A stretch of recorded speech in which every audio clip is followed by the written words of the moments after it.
رسوله الكريم أما بعد فأعوذ بالله من الشيطان الرجيم بسم الله الرحمن الرحيم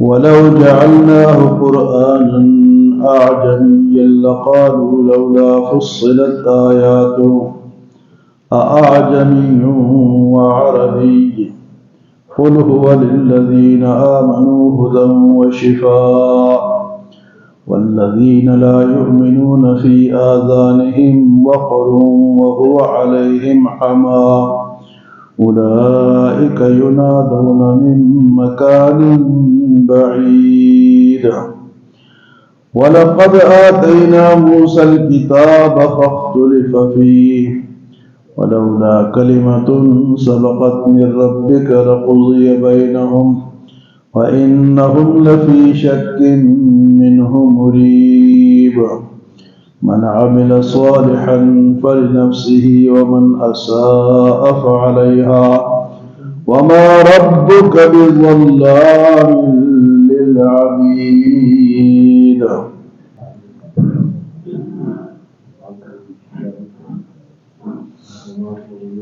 قرآن پاک کو اللہ نے عربی زبان میں کیوں نازل کیا؟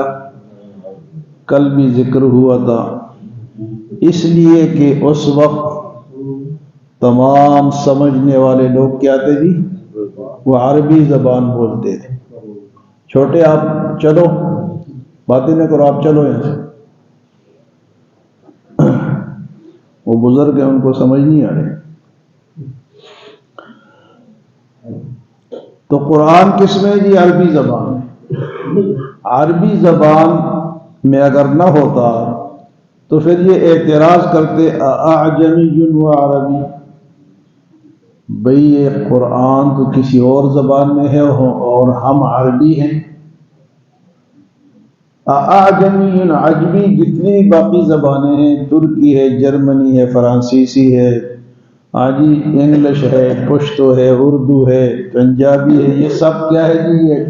یہ عجمی زبان ہے. اور عربی جو ہے وہ عرب کی زبان ہے. تو اس وقت سارے بولنے والے کون تھے؟ عربی لوگ تھے، عربی سمجھتے تھے. تو اگر عربی میں نازل نہ ہوتا تو کہتے جی عربی میں نازل نہیں ہے تو ہماری سمجھ میں تو نہیں آ رہا. تو وہ اعتراض اللہ نے ان کا ختم کر دیا، عربی میں نازل کیا تاکہ تم سمجھو. کل یہ نہ کہو کہ بھئی عربی میں کیوں نہیں؟ اعجمی و عربی، بھئی یہ عجمی میں ہے اور ہم عربی ہیں. تو یہ اعتراض اللہ نے ان کا اس طرح ختم کر دیا. فرمایا لولا فصلت آیات، اس کو تفصیل سے کیوں بیان نہیں کیا، یعنی عربی میں کیوں نہیں؟ تو فرمایا کہ قل هو للذین آمنوا ھدی وشفاء، آپ ان سے کہے جو اس پہ ایمان لائے گا، اس قرآن پہ، وہ اس کے لیے ہدایت ہے اور شفا ہے. قرآن ہدایت ہے اور کیا ہے جی؟ شفا ہے. یہ جو ہم سورۃ فاتحہ پڑھ کے دم کر دیتے ہیں تو شفا ملتی ہے. اور ویسے بھی دلوں کی شفا ہے. دلوں کا زنگ قرآن دور کرتا ہے. دلوں کا زنگ جتنے بھی کوئی تلاوت کرے گا اس کا دل صاف ہوگا، اس کا دل پاک ہوگا. فرمایا کہ قل، آپ ان سے کہیں کہ ہدی هو للذین آمنوا، جو لوگ اس پہ اچھا قرآن کے بارے میں رافضیوں کا ایک عقیدہ، رافضی سمجھتے ہو؟ رافضی شیعوں کو کہتے ہیں رافضی. تو ان کا یہ عقیدہ ہے کہ ہمارا جو قرآن ہے اصل اس کی 17,000 آیتیں. کتنی آیتیں جی؟ اور اس کی کیا ہے 6,666. تو گویا کہ یہ جو قرآن ہے یہ اس میں تو وہ ہے ہی نہیں جو ان کے پاس ہے، اس میں یہ قرآن نہیں ہے. پھر قرآن حضور صلی اللہ علیہ وسلم کے بعد جب جنگ یمامہ میں حافظ قرآن شہید ہوئے، بے شمار حافظ شہید ہوئے، تو حضرت اس وقت قرآن لکھا ہوا نہیں تھا، لکھا ہوا تھا لیکن جمع نہیں. چھوٹے چھوٹے کاغذوں میں ٹکڑوں میں مختلف صحابہ کے پاس یا سینوں میں یاد تھا. تو جب حافظ شہید ہو گئے تو حضرت عمر رضی اللہ تعالیٰ عنہ نے حضرت ابوبکر صدیق اس وقت خلیفہ تھے حضور کے بعد، تو آپ سے کہا کہ جی یہ تو قرآن اگر لکھا نہ گیا تو یہ تو ختم ہو جائے گا، حافظ ختم ہو رہے ہیں، کل پھر سینوں سے بھی نکل جائے گا تو یہ پھر قرآن تو ختم ہو جائے گا. تو حضرت ابوبکر صدیق نے کہا کہ جو کام حضور نہ کر سکے تو پھر میرے لیے تو مشکل ہے. لیکن پھر ان کو شرح صدر ہوا، ان کے دل میں یہ بات آئی کہ یہ ضروری ہے. تو حضرت عمر نے مشورہ دیا، حضرت ابوبکر صدیق نے جمع کیا، پھر بعد میں کاغذی شکل میں حضرت عثمان نے شائع کیا. یہ 3 خلیفہ ہے اور تینوں کو رافضی کہتے ہیں کہ یہ کافر ہے. تو کافروں کے تو پھر قرآن نہیں ہوگا، وہ تو کچھ اور چیز ہوگی.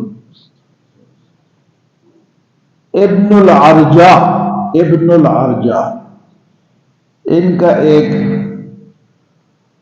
بندہ گزرا ہے، اس نے 4000 حدیثیں گڑی ہیں جھوٹی. ابن العرجہ نے کتنی؟ 4000 جھوٹی حدیث، شیعوں کا ہے، رافضیوں کا ہے. تو اس کو جب گرفتار کیا گیا، اس ٹائم اسلامی حکومت تھی، اس سے پوچھا بھائی تو نے کیا کیا؟ تو آخر جب اس کو پتہ چلا کہ اب مجھے چھوڑیں گے نہیں، اس نے کہا جی میں نے تو اسلام کو باطل ٹھہرانا تھا، ختم کرانا تھا. اور ان حدیثوں میں اس نے صحابہ کرام اور قرآن کی توہین لکھی. جب گواہ جھوٹے ہوں گے تو پھر مذہب کیسا سچا ہوگا؟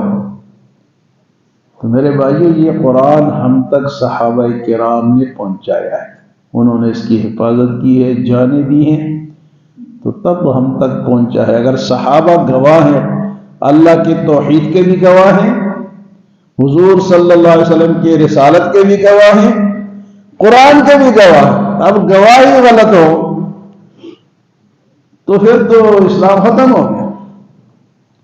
تو گواہوں پہ، صحابہ کرام پہ جو لوگ اعتراض کرتے ہیں یا ان پہ طعن و تشنیع کرتے ہیں، اصل میں وہ دین پہ کرتے ہیں. حضور صلی اللہ علیہ وسلم نے فرمایا کہ اللہ فی اصحابی لا تتخذوهم من بعدی غرضا، خبردار اللہ سے ڈرو، اللہ سے ڈرو، میرے صحابہ کے بارے میں کوئی غلط بات نہ کہو. تو صحابہ قرآن کے گواہ ہیں، اللہ کے توحید کے گواہ ہیں، اور حضور صلی اللہ علیہ وسلم کی رسالت کے گواہ ہے. تو گواہ، اور پھر حضور صلی اللہ علیہ وسلم کی شاگرد ہے. اگر کوئی شاگرد غلط ہوگا تو لوگ کیا کہیں گے کہ استاد غلط تھا؟ کہیں گے نہیں کہیں؟ آج بھی کہتے ہیں کہ اس کا استاد ہی نہ لایا. تو یہ بہت بڑا پروپیگنڈا ہے جو ان کی طرف سے کیا جاتا ہے، اور کہتے ہیں ہمارا جو اصل قرآن ہے اس کی آیتیں کتنی ہیں؟ 17,000 ہے. خمینی جو ہے اس نے ایک کتاب لکھی حکومت الاسلامیہ، اس میں اس نے لکھا ہے صفحہ نمبر 4 پر اس نے لکھا ہے کہ ہمارے جتنے بھی امام 12 امام ہیں وہ نبیوں سے افضل ہیں، معصوم ہیں. اب بتاؤ کہ نبیوں سے اماموں کا وہ حیثیت بڑھ گئی. یعنی یہ ہمارا عقیدہ ہے.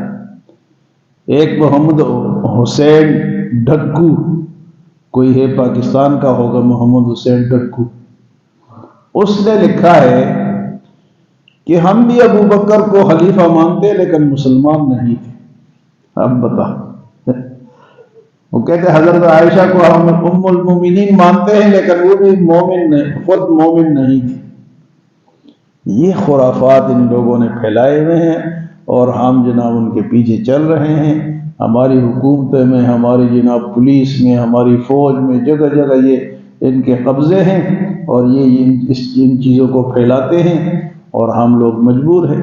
تو فرمایا کہ قرآن کو عربی میں نازل کیا، یہ ان لوگوں کے لیے ہدایت ہے جو اس پہ ایمان لاتے ہیں اور ان کے لیے یہ شفا کا ذریعہ ہے. والذین لا یؤمنون فی آذانہم، اور جو لوگ اس پہ ایمان نہیں لاتے ان کے کانوں میں وقر، روئی ٹھوسی ہوئی ہے، ڈانٹ پڑے ہوئے، وہ سنتے ہی نہیں ہیں۔ کل میں نے آپ کو کہا تھا ہیڈ فری لگائی ہوئی ہے انہوں نے، وہ کسی اور کی بات حق بات سننا ہی نہیں چاہتے۔ اور اگر آپ ان سے ان کے اس عقیدے کا پوچھو کہ تمہارا تو یہ عقیدہ تمہاری کتابوں میں لکھا ہوا ہے، وہ کہتے ہیں نہیں جی ہمارا یہ نہیں ہے۔ اس کو کہتے ہیں تقیہ۔ اس کو کیا کہتے ہیں کہ اپنے بات کو چھپاؤ، لوگوں کے سامنے ظاہر نہ کرو۔ دین کے 10 حصوں میں 9 حصے ان کے تقیہ پر مبنی ہیں، ایک حصہ سچ پہ مبنی ہے۔ 10 حصے کس پہ مبنی ہے جی؟ تقیہ۔ تقیہ کسے کہتے ہیں کہ ظاہر زبان پہ ایک بات ہو، دل میں دوسری بات ہو۔ تو اسلام کو تو نقصان نہیں لوگ پہنچا رہے، باہر سے کون آئے گا؟ باہر سے تو بعد میں آئیں گے، پہلے تو جنہوں نے اپنا نام مسلمان رکھا ہے اور ہم سے بڑا مومن اپنے آپ کو کہتے ہیں، وہ جب یہ باتیں کرتے ہیں تو پھر اسلام کہاں رہے گا؟ تو فرمایا کہ جو لوگ ایمان ہیں ان کے کانوں میں روئی لگی ہوئی ہے، ٹھوسی ہوئی، ہوا علیہم عما، اور قرآن ان کے لیے اندھے پن کا ذریعہ ہے۔ قرآن کو ان کو نظر کیا تھا۔ اولئک ینادون من مکان بعید، ان کے لیے قرآن کی آواز ایسی ہے جس طرح کسی دور سے کوئی آواز دے رہا ہو، تو دور سے آواز جو دے رہا ہے اس کی بات کو ہم سمجھتے ہیں نہیں سمجھتے؟ ایک قریب ہوگا بات کرے گا تو سمجھے، دور سے کوئی پکار رہا ہے 2 میل دور سے، او فلاں، تو ہم پتہ نہیں یہ کیا کہہ رہا ہے۔ اللہ کیا فرماتے ہیں؟ اولئک ینادون من مکان بعید، ان کی پکار دور کی وہ پکار ہے جو سمجھ میں نہیں آتی۔ آگے اللہ پاک نے حضور صلی اللہ علیہ وسلم کو تسلی دی، فرمایا وَلَقَدْ آتَيْنَا مُوسَى الْكِتَابَ، جس طرح یہ اختلاف کر رہے ہیں آج کل اس کتاب میں، قرآن میں، تو موسیٰ علیہ السلام کو ہم نے تورات دی، وہ لوگ بھی اختلاف کرتے تھے۔ فَاخْتُلِفَ فِيهِ، فرمایا وَلَوْلَا كَلِمَةٌ سَبَقَتْ مِن رَّبِّكَ لَقُضِيَ بَيْنَهُمْ، اگر اللہ کے ہاں یہ فیصلہ پہلے سے ہو نہ چکا ہوتا تو ہم ان کو ختم کر دیتے، ان کے درمیان فیصلہ کر دیتے، لیکن میرا پہلے سے فیصلہ یہ ہے کہ میں ایک وقت تک انہیں زندہ رکھوں گا اور اس کے بعد قیامت میں ان کا فیصلہ کروں گا، مرنے کے بعد ان کا ایک ہی اللہ کا پہلے سے طے شدہ ایک فیصلہ ہے، ورنہ ہر ایک کو اللہ پکڑ کے پٹکا دے، لیکن اللہ پاک کا فیصلہ ہے، اس کی حکمت ہے، وہ ڈھیل دیتا ہے، ان کی رسی بندی کرتا ہے۔ فرمایا کہ یہ جو اختلاف کر رہے قرآن میں یا پہلے تورات میں کر چکے ہیں، اگر اللہ کا فیصلہ نہ ہوتا، وَلَوْلَا كَلِمَةٌ سَبَقَتْ مِن رَّبِّكَ لَقُضِيَ بَيْنَهُمْ وَإِنَّهُمْ لَفِي شَكٍّ مِّنْهُ مُرِيبٍ، اور یہ تو اس قرآن کے بارے میں، دین کے بارے میں تردد آمیز شک میں پڑے ہوئے، کوئی یقین نہیں ہے، شک ہے کہ اسلام سچا ہے یا نہیں، شک میں۔ اللہ پاک فرماتے ہیں من عمل صالحا فلنفسه، جو نیک عمل کرے گا یہ اس کے اپنے نفس کے لیے ہے، اسی کو فائدہ ہوگا۔ ومن اساء فعلیہا، اور جو غلط کام کرے گا وہ بھی اسی پہ پڑے گا۔ وما ربک بظلام للعبید، اور تیرا رب تو اپنے بندوں پہ ظلم کرنے والا نہیں۔ اللہ تعالیٰ کسی پہ ظلم نہیں کرتا، بلکہ دوسری جگہ اللہ پاک وَلَٰكِن كَانُوا أَنفُسَهُمْ يَظْلِمُونَ، یہ خود یہ لوگ اپنے اوپر ظلم کرتے، جو لوگ دین کو نہیں مانتے، کفر کرتے ہیں، گناہ کرتے ہیں، تو وہ خود سزا کے لیے اپنے آپ کو پیش کرتے ہیں، تو یہ ظلم وہ خود کرتے ہیں۔ اللہ وما ربک بظلام للعبید، اللہ اپنے بندوں میں سے کسی پہ ظلم نہیں کرتا۔ اللہ ہمیں عمل اور سمجھ کی توفیق عطا فرمائے۔